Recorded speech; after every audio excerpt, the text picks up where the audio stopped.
날씨도 더운데 아침 일찍 오시느라고 대단히 수고 많으셨습니다.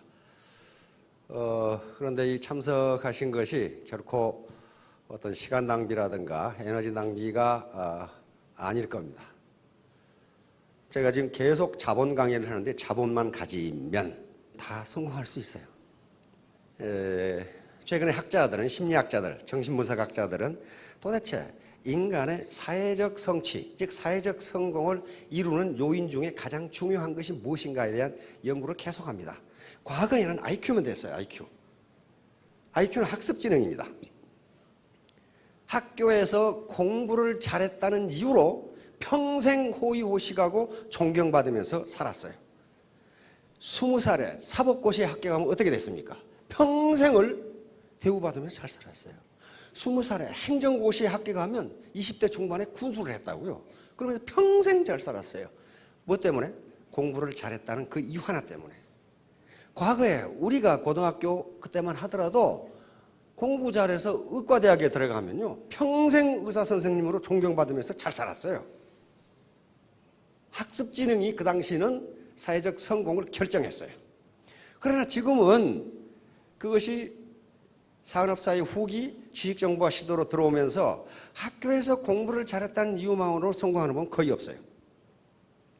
의과대학을 나왔다고 해서 성공하는 게 아니에요. 문 닫는 병원이 얼마나 많습니까? 사법고시, 엊그제 신문 보니까 사법고시 그 뭐만 또 못하다고 그래. 변호사 돼봐야 전부 건달이야. 보니까 40%가 직업이 없어, 변호사 중에. 취직이 안 돼. 그러니까 뭐예요? 지금은 어떤 직업을 가졌다는 것 자체가 그 사람의 소득과 존경을 보장해 주지 않는다예요. 그럼 뭐냐? 그 중에서 잘해야 돼요. 그 중에 잘해야 돼요. 옛날에 교수만 되면요, 그건 평생 존경받으면서 잘 살았어. 지금 교수, 매년 교수 평가에서 안 되는 놈 잘라버려요. 그거 안 돼요. 그러니까 지금은 뭘 하든 그 분야에서 탁월한 능력을 갖지 않으면 안 돼요. 그래서 지금 학자들이 사회적 성공을 결정하는 것에 IQ가 기여하는 것은 20% 정도 보고 있습니다. 20%. 그럼 나머지 80%는 다른 요인인데, 다른 요인 중에 가장 중요한 것이 감성이에요. 감성.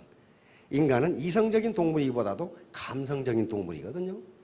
상대방을 설득하는데도 저 사람이 학력이 뭐냐를 따지는 게 아니라 저 사람 말이 진정성이 있느냐, 그걸 보거든요. 그게 전부 감성, 이심전심으로 전달되는 그걸 본단 말이에요.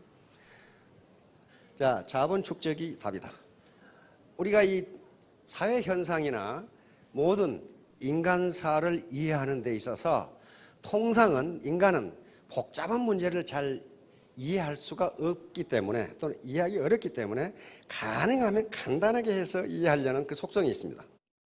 그것은 학문에서도 그렇고 동서구분할 것 없이 그렇습니다. 예를 들면 동양에서는 삼라만상, 우주의 움직임을 단 두 가지, 음과 양이라는 것으로 이해합니다. 그런데 거의 대부분 그 해석이 다 돼요. 그리고 조금 더 가면 오행, 그래서 음양 오행을 가지고 우주 만물을 전부 해석하는 경우가 있어요. 그리고 우리 몸의 체질이 여러 가지가 있는데, 우리 이재마 선생은 사상의학걸에서 인간의 체질을 4가지로 딱 나눠버린단 말이에요. 그래가지고 그걸 이해하려고 그래요. 이것을 환원주의라고 하는 인간의 속성입니다. 복잡한 건 잘 이해를 못해. 그 다음에 서양 같은 경우는 인간의 모든 행동을 2가지로 나눠버려요. 선과 악. 그래가지고 이분법적으로, 이원론적으로 모든 사물을 이해하려고 합니다. 허리우드에서 나오는 영화는 거의 대부분 선과 악을 기준으로 하고 있어요. 그래, 처음에는 선이라고 생각되는 주인공이 맨날 죽을 뚱살뚱해. 얻어 터지고 어디 끌려가고 잡혀가고, 그러다가 맨 나중에는 악이라고 설정한 인물이 죽어. 그래서 영화나 또는 드라마에서 반드시 주인공을 해야 되는 게, 주인공은 끝까지 살아남아. 끝까지 안 죽어요. 죽을 똥살똥하면서 살아남아. 근데 조연으로 나온 사람은 어느 날 갑자기 죽어버리면 그 다음부터는 출연을 못해. 자, 그렇듯이 우리가 인간 사회를 사는데 정치, 경제, 사회, 문화, 군사, 외교, 전쟁, 교육, 종교 할 것 없이 뭐 가지고 이해하면은 우리들이 잘 이해할 수가 있냐면은 자본이라고 하는 걸로 이해하면 전부 해석이 됩니다. 다시 말하면 양질의 자본을 많이 가진 사람이 이긴다예요. 반드시 이겨요. 반드시 이겨요. 그럼 자본이 무엇인가 하는 것은 차차 설명이 될 겁니다. 우리가 지금까지는 자본을, 경제 자본만을 자본이라고 생각했어요. 과거 경제학이 처음 생길 때 그렇게 했습니다. 경제 자본이라는 것은 이런 건물이라든가 이런 마이크라든가 이런 또는 이 냉방 시설이라든가 또는 땅이라든가 또는 주식이라든가 돈, 현금 또는 금, 귀금속처럼 화폐 자산으로, 화폐로 환산할 수 있는 자본을 경제 자본이라고 정의를 하겠습니다. 학자들이 그렇게 정의를 하니까 요걸 가진 사람이 돈을 버는 건 틀림없어요. 틀림없어요. 건물은 자본입니다. 자본을 가진 자가 돈을 벌어요. 돈을 법니다. 우리 친구 중에 강남에 빌딩을 가진 놈이 있어. 그 몇 층이라고는 말 않겠어. 또 거기 가가지고 당신이 그거 가졌어? 이렇게 하면 또 곤란하니까. 물어봤어요. 한 층 임대료가 한 달에 얼마야? 그랬더니 한 층 임대료가 한 달에 9천만 원이에요. 그러면 그 사람은 자본을 가졌다는 이유로 자본이 돈을 벌어주기 때문에 자기가 가서 피크닉을 가건 휴가를 가건 돈이 계속 들어와요. 그래서 자본을 가지려고 하는 거예요. 마찬가지로 저작권을 가지고 있으면, 베스트셀러의 저작권을 가지고 있으면 시장 시스템이 나한테 돈을 갖다 줘요. 그렇죠. 돈을 벌어줘. 자본을 가지고 있으면 돈을 벌어줘요. 그러니까 지금 세계적으로 문제가 되고 있는 게 피케티라고 하는 사람이 쓴 21세기 자본론이라는 거예요. 그게 지금 우리나라에서 번역을 하고 있는데 미국에서는, 미국과 유럽을 지금 강타하고 있어요. 그 책 때문에. 무려 700페이지가 되는 책인데 그 책이 지금 날개도 친 듯 팔린단 말이에요. 엄청나게 방대한 경제학 서적인데 그 책의 결론은 단 하나예요. 자본이 돈을 버는 속도가 노동이 돈을 버는 속도보다 빠르기 때문에 부자는 점점 부자가 되고 가난뱅이는 영원히 가난뱅이가 될 것이라는 결론이에요. 그러면 이 시스템을, 자본주의 시스템을 때려엎지 않는 이상 뭘 해야 돼? 자본을 가져야 돼요. 자본을 가져야 돼. 근데 다행히 자본의 개념이 점점 확대되면서 오늘날은 경제 자본뿐만 아니라 모든 것이 학자들은 자본으로 봅니다. 그중에 중요한 것이 사회자본, 문화자본, 신뢰자본, 상징자본, 도덕자본 이런 것들이에요. 그리고 심리자본. 그러니까 그런 것들은 돈이 들지 않더라도 자기가 축적할 수가 있어요. 그러니까 우리가 통상 어떤 좋은 덕목을 이야기할 때 그 덕목 뒤에 자본이라는 전미사를 붙이면 그게 자본이 돼요. 자본은 곧 생산성을 의미합니다. 그러니까 예를 들면 건강. 거기다가 자본이란 말만 붙여봐요. 건강 자본. 그렇게 돼요. 그러면 무슨 말이냐 하면은 건강한 사람이 건강하지 못한 사람보다 생산성이 높다. 그런 얘기예요. 지금 시중에 도덕자본이라는 책도 나와 있어요. 도덕성이 높은 사람이 불량한 놈보다 생산성이 높다. 그런 얘기예요. 그러니까 우리 서민이 궁극적으로는 경제 자본을 가져야 되는데 그걸 못 가지니까 그 다른 자본을 갖게 되면 빈곤에서 벗어날 수 있다. 그게 결론이에요, 오늘. 자, 그러면 자 봅시다. 부자 3대 못 간다. 이 속담 들어봤죠? 이건 조선시대는 맞아요. 그러나 지금은 맞지가 않아요. 지금은 3대 가면 망하는 게 아니고 3대 가면 더 부자가 돼요. 더 부자가 된다고. 지금 우리 이건희 회장님 할아버지 만석군 농부셨어요. 그렇죠? 막 부자였어. 그런데 이병철 회장 그 부친보다 더 부자가 됐어. 이건희 회장 3대째예요. 망해야 되는데 더 부자가 됐어. 다시 말하면 부자 3대 못 간다는 건 전통사회에서 이야기예요. 왜 그러냐면요. 전통사회에서의 유일한 자본이 뭐였냐면 땅이었어요. 토지였어요. 그리고 그 토지는 무엇과 연결되어 있었냐면 벼슬과 연결되어 있습니다. 조선시대에서 땅은 개인 땅이 없습니다. 모두 누구 땅이에요? 모두 임금님 땅이에요. 보천지하 막비왕토라고 그랬습니다. 하늘 아래 왕의 땅이 아닌 것이 없다예요. 그러면 벼슬아처들이 가지고 있는 땅은 뭐냐 하면은 수조권이라고 하는 권리, 수조권. 그 땅에서 네가 소작을 주고 소작료를 네가 받아 먹어라. 그 수도권을 준 거예요. 그래, 세금 대신 그 사람들은 이 사람한테 뭘 내면 돼? 도지만 내면 돼. 그걸 준 거란 말이죠. 그러니까 그것이 벼슬과 연계되어 있기 때문에 아버지가 벼슬을 했는데 그 아들이 벼슬을 못하면 뺏길 가능성이 많아요. 그 다음에 조선시대에 토지 소득보다 더 많은 게 뭐였냐면 뇌물이었어요. 뇌물이요. 그럼 벼슬을 해왔던 놈이 뇌물을 갖다 주지. 근데 통상 아버지가 벼슬하고 아들이 벼슬하고 손자가 벼슬하고 하는 게 거의 없었어요. 그래서 3대를 못 간 겁니다. 다시 말하면 아버지가 천신만고 끝에 부를 일궈 놓으면은 아들은 한량이 돼. 한량이 돼가지고 축첩을 일삼아. 그래서 재산을 축내. 그 손자는 뭐가 되냐면 건달이 돼가지고 기생집 출입하다가 말아먹고. 그러니까 3대를 못 가는 경우가 거의 많았어요. 왜? 자본을, 토지자본, 경제자본만 물려줬기 때문이에요. 일반적으로 경제자본을 물려받아도 그 인간됨이 인적자본이 축적되지 않으면 그걸 지킬 수가 없어요.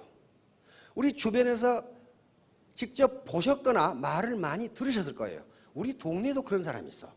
평생 농사만 짓고 사셨어. 근데 그것이 어느 날 갑자기 광주시로 들어가가지고 공단이 돼가지고 국가에 소용해가지고 수십억을 줬어. 아이고, 농사 짓는 분들 몇천 평씩 하잖아요. 많은 경우는 막 몇만 평이에요. 근데 그 농사 지어봐야 소득 별로 안 돼요. 근데 공장 부지가 돼서 국가에서 보상해버리면요, 수십억이 돼버려. 그런데 그분은 성실한 농부셨지만은 그 수십억의 경제 자본을 다룰 만한 인적 자본이 되어 있질 않아. 인적 자본이 되어 있질 않아. 그러니까 어떻게 됩니까? 그때부터 그 많은 자녀들이 갑자기 자라기 시작해. 계속 찾아오면서. 그래서 계속 뜯어먹어. 계속 뜯어먹어. 다 뜯어먹으면 어디 가버리고 없어. 다시 말하면 그래서 나중에 노후가 비참하게 됐어요. 다 뺏기고. 그 자본을 관리할 만한 인적 자본이 되어 있지 않은 거예요. 그래서 반드시 경제 자본이 주어진다고 해서 그것을 관리할 수 있는 능력이 갑자기 생기는 게 아니에요. 그런데 오늘날 부자가 3대 가면 더 부자가 되는 게 뭐냐 하면은 부자들이 자식에게 경제 자본만 물려주지 않는다예요. 반드시 교육이란 걸 통해서 인적 자본을 물려줘요. 그리고 사회적 연결망이란 걸 통해서 사회 자본을 물려줘요. 그리고 커나오는 과정에서 문화 자본을 물려줍니다. 매너라든가 말씨라든가 이런 것들을 물려줘요. 학자들의 연구에 의하면 그런 연구들이 많습니다. 어째서 부가 세습되는가? 유럽 같은 경우는 상속세가 엄청나게 비싸요. 엄청나게 비싸기 때문에 상속세를 물고 나면 경제자본이 거의 안 남아. 그런데 어째서 부자들은 또 부자가 되는가를 연구하다가 경제자본 말고 다른 자본을 물려줬구나. 그 자본이 다시 생산성을 발휘했구나. 이 결론에 도달하게 된 겁니다. 도달하게 된 거예요. 그러면 우리도 경제자본이 없으니까 그런 자본을 갖게 되면 빈곤에서 벗어난다. 바로 생산은 노동과 자본의 결합으로 이루어지는데, 그러니까 우리 인간 몸뚱아리 하나하나는 그냥 물리적인 힘만 가진 노동이 아니고 이 안에 뭐가 들어있어요? 경험, 지식, 그 다음에 자기 훈련, 심리, 감성 이런 것들이 들어있는데 그게 자본이라는 거예요. 그러니까 우리가 발을 이렇게 옮기는 것은 내 자본 덩어리를 옮기는 거예요, 지금. 그래서 이 자본 덩어리가 자본의 양질이고 양이 많으면은 다른 파트너를 만나서 설득을 할 수 있어요. 그런데 그 양이 적으면은 설득을 할 수가 없어요. 그 의미예요. 자, 그러니까 이 자본이랑 원래는 토지, 노동, 자본 이렇게 생산의 3대 요소라고 그러는데 이런 것들이 결합돼서 생산이 나옵니다. 지금도 그래요. 지금도 이것은 변함이 없는데 토지와 자본 이걸 자본에 묶어버리고 토지도 자본이기 때문에 지금은 노동도 단순히 선천적인 물리적 힘만 가진 노동이 아니고 그 안에 기술과 경험, 지식이라는 것이 들어있으니까 노동 자체가 뭐다? 자본이다. 이렇게 보는 거예요. 그러면 이제 자본이 전부예요. 그래서 이 경제 현상 모든 전쟁도 자본을 많이 가진 자가 이기게 돼 있어요. 모든 전쟁도 다 그렇고 비즈니스도 다 그렇습니다. 자, 그런데 이 자본 개념이 확대됨으로써 다행인 것은 우리 서민도 자본을 가질 수 있답니다. 요 소는 자본입니다. 요 농부는 노동력을 가지고 있어요. 요게 하는 거다고, 요 놈으로 해보는 거다고 어디가 생산성이 높으냐 이거예요. 요걸로 하는 거다고 이 트랙터로 밀어보는 거다고 어디가 생산성이. 자본 집약도가 높은 사람이 같은 노동력과 결합을 해도 생산성이 높다, 소득이 높다 그런 말이에요. 전부 다 이런 것들이에요. 그런데 요 자본이 물적 자본이 뭐하고 연결돼야 되느냐? 나라고 하는 인간의 인적 자본과 연결되지 않으면 이 자본이 하나도 필요가 없어요. 로켓포를 줬는데 쏠지를 몰라. 쏠 줄을. 그러면 로켓포가 무슨 소용이 있어? 그 고철덩어리지. 그러니까 여기에 지금 알렉산더 대왕이고 나폴레옹이고 아이젠하워 원수, 메가더 원수, 마샤르 원수, 몽고메리 원수인데 이런 분들이 미국의 무기 체계와 결합하면서 히틀러와 대결을 했기 때문에 2차 대전에서 연합국이 승리한 거예요. 다시 말하면 무기 체계, 물적 자본 플러스 인적 자본이 풍부했단 말이에요. 물론 독일군에도 기라성 같은 장성들이 있었습니다. 롬멜이라든가 룬드스테드라든가 보크라든가. 그런데 히틀러라는 놈이 말을 안 들었어. 말을 안 들었어. 미국의 대통령 그리고 처칠은 말을 들었어요. 이 장성들이 하는 얘기를.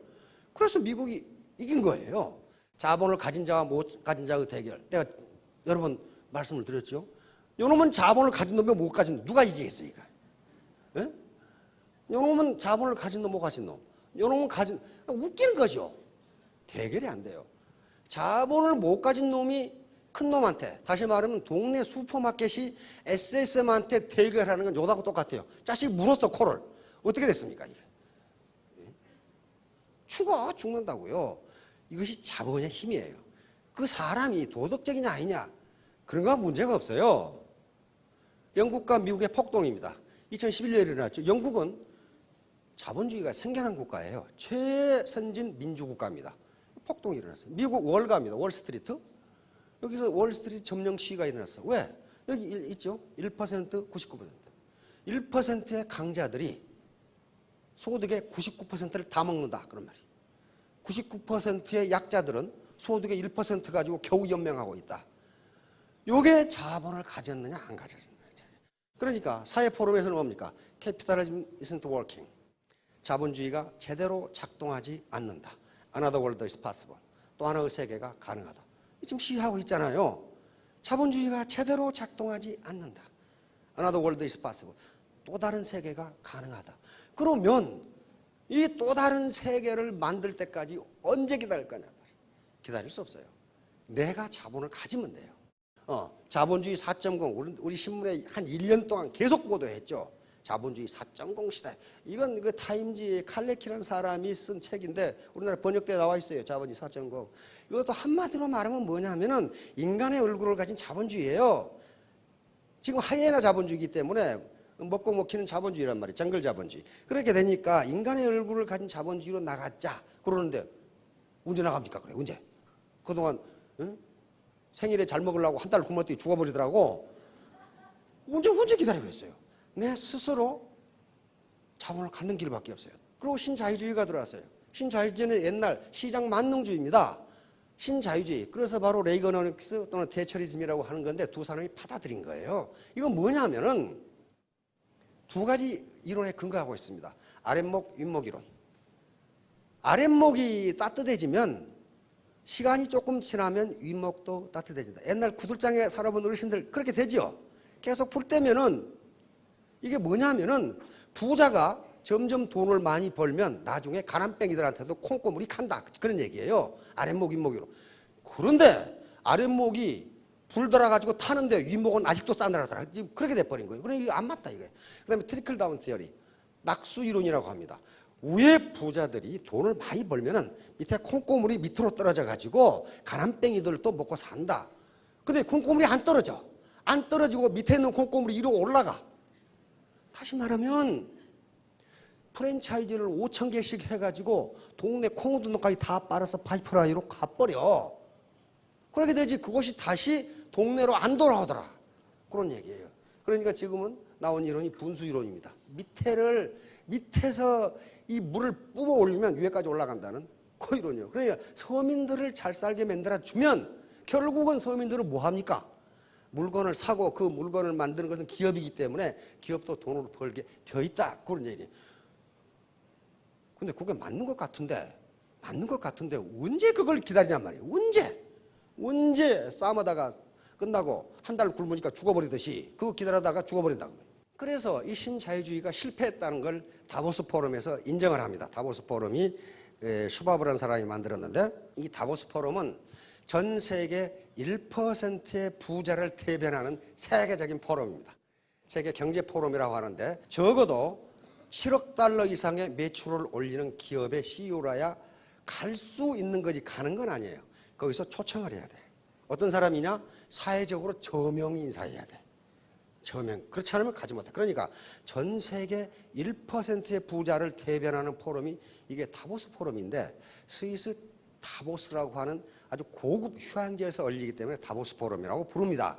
그런데 이게 세계 경제의 흐름을 앞으로 경제 흐름을 결정해버려요. 여기서. 왜? 세계 기라성 같은 1000대 기업이 모이거든. 참석자가 2000명입니다. 1000대 기업이 모여가지고 누구조차고 경제정책을 하겠어요. 1000대 기업조차고 상위 1%. 근데 이것을 만든 사람이 바로 우리는 죄를 짓고 있다고 선언을 해버린 거예요. 현재 자본주의 체제로는 안 된다. 이렇게 해버린 거예요. 그래서 빌 게이츠가 참석했다가 창조 자본주의를 이제 말하게 됩니다. 2007년 다보스 포럼에서 세계 1%를 대변하는 다보스 포럼에서 빌 게이츠가 한 얘기예요. 이건 뭐냐 하면은 어떻게 가난한 사람들에게 시장을 통해서 마켓 시스템, 시장 기구를 통해서 구매력이 돌아가도록 할 것이냐. 좀 어렵잖아요. 그러니까 어떻게 가난한 사람들에게 주머니를 채워줄 것이냐. 그 방법을 연설을 한 거예요. 그래서 그걸 창조자본주의. 우리는 이렇게 가지 않으면 안 된다고 지금 하는 거예요. 그러니까 상위 1% 부자들이 뭔가 문제를 알았다는 거죠. 가난은 나라님도 구제 못한다. 나라님 구제 못합니다. 국가의 거버넌스라고 하는 게 있어요. 국가 경영, 공공 경영이 잘 되면은 나라님이 구제할 수 있어요. 있습니다. 나라님이. 그런데 저는 여기서 이야기하는 게 현실이에요. 우리나라 현실은 나라님이 구제 못합니다. 왜? 재정이 주고 싶어도 재정이 안 돼. 재정이. 우리나라 재정이라는 게 키 큰 놈 짧은 입을 덮고 자는 거 똑같아. 다리를 덮으면 가슴이 나오고 가슴을 덮으면 다리가 나오고 이게 다 덮을 수가 없어요. 그러니까 결국은 자기가 이불을 만들어서 덮는 수밖에 없어. 나라가 구제할 수 있는데 현실적으로 안 된다는 거예요. 그러면 이제 자기가 하는 길밖에 없어요. 자기 스스로 자본을 갖는 길밖에 없어요. 자, 독일 베르텔스만, 요게 국가 거버넌스, 다시 말하면 국가가 얼마나 잘 작동되고 있는가를 표준 지수로 나타낸 겁니다. 자, 우리나라는 6.2점, 평균 6.4점인데 OECD가 6.2점. 다시 말하면 우리는 OECD 국가 중에서도 평균 이하라는 거예요. 국가 지금 작동되는 게. 자, 무슨 자본을 갖기를 원합니까? 궁극적으로는 이런 자본을 갖기를 다 원하셔. 이런 상가도 하나 가졌으면 평생 소득이 좀 쫄쫄하게 들어올 것 같고, 기왕이면 이런 금괴도 좀 가졌으면 좋겠고, 이것이 최종적으로 갖고 싶은 경제 자본이에요. 그렇잖아요. 요거 나는 금도 싫고 땅도 싫고 빌딩도 싫다. 그러면 여기 계시지 말고 빨리 나가서 수영장으로 가시든지. 요걸 갖고 싶어요. 근데 문제는 요걸 부모로부터 물려받은 사람은 소득이 점점 늘어요. 바로 아까 제가 설명했던 경제 자본을 가져도 그것을 지킬 만한 인적 자본이 못 되면 3대 아니라 당대에 말아먹더라 하는 거예요. 당대. 그래서 우리가 이 애터미에서 이런 신사숙녀를 만드는 교육을 해야 되겠다고 늘 얘기하는 게 그런 얘기입니다. 그걸 소득이 월천대, 오천대이 되더라도 그것을 지킬 만한 인적 자본이 되어 있지 않으면 계속 말썽만 피워요. 계속. 말썽만 피운다고. 아까 예를 들었던 영국의 몽고메리 원수가 있습니다. 그분이 장교를 4가지 부류로 나눴어요. 장교는 4가지 종류가 있다. 첫째, 머리 좋고 게으른 장교. 이것은 지휘관으로 딱 맞다. 지휘관이 참모한테 계속 간섭하면 참모가 일을 못해. 그렇죠? 머리는 좋은 사람이고 게으르니까 어때요? 참모가 보고하는 것을 정확하게 판단을 해. 이 자식 괜찮아구만. 그러니까 그건 지휘관감이다. 두 번째, 머리 좋고 부지런한 장교. 이 사람은 참모감이다. 부지런하니까 많은 정보를 수집해가지고 그중에 쓸만한 정보만 지휘관에게 보고를 하니까 참모감이죠. 세 번째, 머리 나쁘고 게으른 장교. 이것은 쓸모없을 것 같은데 그래도 쓸만하다. 머리 나쁘고 게으르기 때문에 지가 뭘 찾아서는 않지만 시키는 일은 제대로 한다 그 말이에요. 그 다음에 당장 쫓아내야 할 장교. 머리 나쁘고 부지런한 장교. 요건 하는 일마다 일을 저질러라. 하는 데마다 머리 나쁜 놈이 부지런해가지고 일만 저질러라. 요러면 당장 쫓아내라 그랬거든. 그러니까 이런 애터미 교육을 잘 못 받으면 나중에 5천택이 됐는데 머리 나쁘고 부지런해. 그래 가는 데마다 일을 만들어놔. 그래서 인적 자본이 필요한 거예요. 이렇게 해서 바로 이 인적 자본, 이거 아인슈타인이죠. 이고는 고집이라고 봅니다. 고집은 지식분의 1이다. 다시 말하면 무식한 놈이 용감하다 그런 말이에요. 지식이 없는 놈이 고집은 세다 그 말이에요. 이건 망하기 딱 좋거든요. 당대의 망이에요. 그래서 사회자본의 축적입니다. 지금 사회자본은 전형적인 것이 그물망, 연결망이에요. 소셜 네트워크입니다. 그런데 애터미 조직이라는 게 뭐예요? 네트워크예요. 네트워크. 바로 이 피에르 부르디에라는 학자가 얘기한 게 가장 중요한 자본 중에 하나가 사회자본이에요. 이 사회자본의 질과 크기에 따라서 소득이 결정된다. 맞죠? 애터미의 이 소셜, 사람과 사람으로 연결된 네트워크인데 이 네트워크의 사이즈와 질에 따라서 그 사람의 소득이 결정된다요. 결정된다. 그러니까 어떻게 하면 네트워크의 사이즈를 크게 하고 퀄리티를 높일 것이냐 하는 게 문제잖아요. 지금 사업의 문제예요. 그런데 그 소셜 네트워크 자체가 자본이고 이걸 누구에게 물려줍니까? 자손에게 물려줄 수 있잖아요. 이 네트워크를 물려줘요. 물려줄 수 있잖아요. 네, 자본이니까. 자본주의 사회니까 자본을 물려줄 수 있어요. 그런데 어떻게 하면 이 자본의 사이즈와 퀄리티, 질을 높일 것이냐 하는 문제입니다. 바로 이 심리자본이요. 우선 오늘 심리자본 하나. 심리자본. 요게 지금 긍정심리자본. 요걸 연구하는 학자들이 굉장히 많고 인간이 가지고 있는 심리도 뭐다? 자본이다. 자본. 왜 그러냐? 생산성을 발휘하니까. 생산성. 요건 경제자본이 있어야 되는 게 아니에요. 자기 마음먹기 나름이에요. 맨 먼저 이게 지금 4가지가 있다고 그래서 심리자본의 밑에 하위 변수가 4가지인데 이 4가지가 그 사람의 생산성을 결정한다예요. 생산성을 결정. 저희가 자기 효능감이에요. 셀프 에피카시라고 하는 건데 이것은 자신감이라고 생각합니다. 자신감. 다시 말하면 나는 애터미 사업에서 성공할 수 있다. 요거예요. 있다. 그리고 스스로 자기의 성공을 기대를 해. 나는 4년 후에 로얄 마스터가 되어 있을 것이다. 이걸 셀프 에피카시라고 해요. 자기 효능감. 자기 효능감. 많은 학자들이 긍정심리학이라는 학문이 생기면서 이 심리자본이 어떤 것인가에 대해서 계속 연구를 하는데 그중에 4개의 변수를 가려냈어요. 두 번째는 뭡니까? 낙관주의예요. 낙관주의. 현재도 나는 일을 잘하고 있고 미래도 나는 일을 잘할 것이다. 자신이 자기를 낙관적으로 생각하는 거예요. 낙관적으로. 이거 한다고 세금 냅니까? 이건 자기가 자기에게 하는 거예요. 여성분들은 오늘 가시기 전에 화장실에 가셔가지고 거울을 보면서 나는 어때 이렇게 이쁘게 생겼지? 그렇게 한번 생각해 보세요. 어제보다 더 이쁘네. 그러면 더 이뻐진다고 그랬어요. 그걸 뭐라고 그러냐면 매력자본이라고 하는 자본입니다. 매력자본. 시중에 베스트셀러 되어 있죠? 매력자본이라서 나와 있어요. 영국의 경제학 교수가 연구해요. 매력이 소득에 어떤 영향을 주는 거예요. 미국의 연방준비제도 이사회, 연방준비은행에서 과연 매력이 소득과 관계가 있는가를 연구하는 논문이 여러 개가 있어요. 있다요, 있다. 매력적인 사람이 돈을 많이 번다. 승진이 빠르다 하는 결론이 딱 나와 있어요. 그럼 누가 매력적이냐는 거예요. 누가 매력적이냐? 매력 중에 하나는 미모가 들어갑니다. 근데 미모가 매력에 차지하는 비중은 그렇게 크지 않아요. 그럼 매력이란 건 뭐예요? 자기의 현재 생긴 모습 플러스 열정, 자신감이 들어갔을 때 매력이 나와요. 어떤 아가씨가 열심히 일하는 걸 보면 굉장히 매력적으로 보여요. 굉장히 매력적으로 보인다고요. 그 매력 자본이 소득을 결정한다. 자기가 자신감을 가지고 매력적이라고 생각하면 매력적이라는 거예요. 지금 뉴스에서 계속 나오는 박수경인가 하는 여성 있죠. 그 정도 미모는요, 여기 그 정도 미모를 가진 사람은 천지야. 근데 뭐 때문에 네티즌들이 그 난리 법석이냐 하면은 그 꼿꼿한 모습이 확 가버린 거예요, 그냥.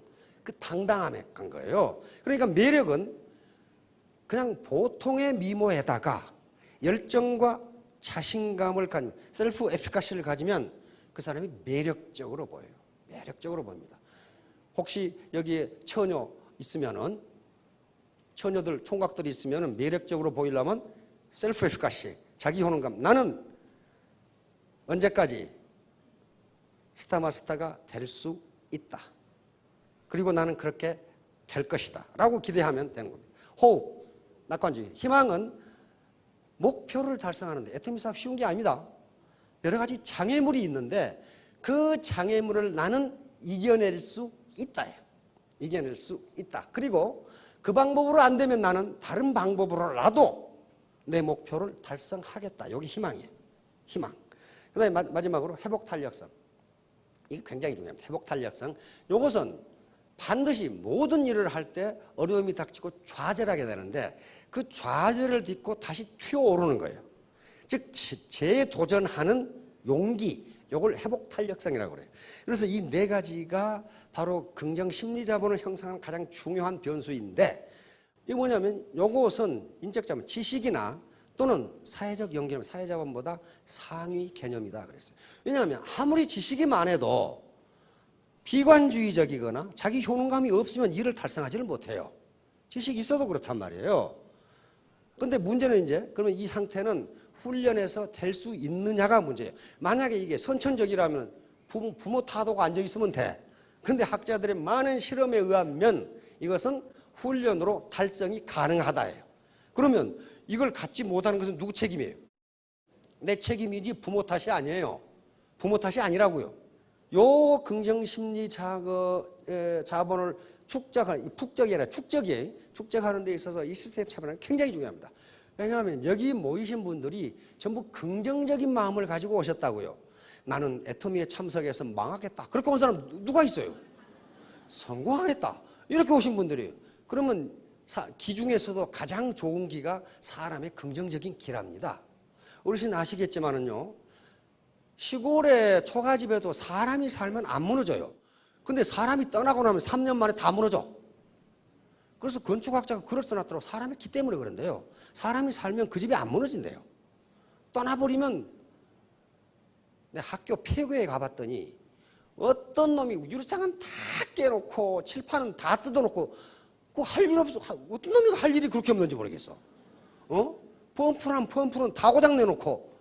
그러니까 사람이 살지 않으면 그렇게 폐가가 돼버려. 그러니까 혼자 해보겠다 잘 안 된다는 거예요. 여기에 이렇게 모여서 긍정적인 길을 서로 상호작용, 인터랙션이라고 주고받고 긍정적인 말을 주고받으면서 긍정 심리 자본이 축적된다는 거예요. 그래서 여기 와서 이야기하는 이 리더분들이 한 번도 빠지지 않았다. 그러는 게 그런 의미 때문에 그럽니다.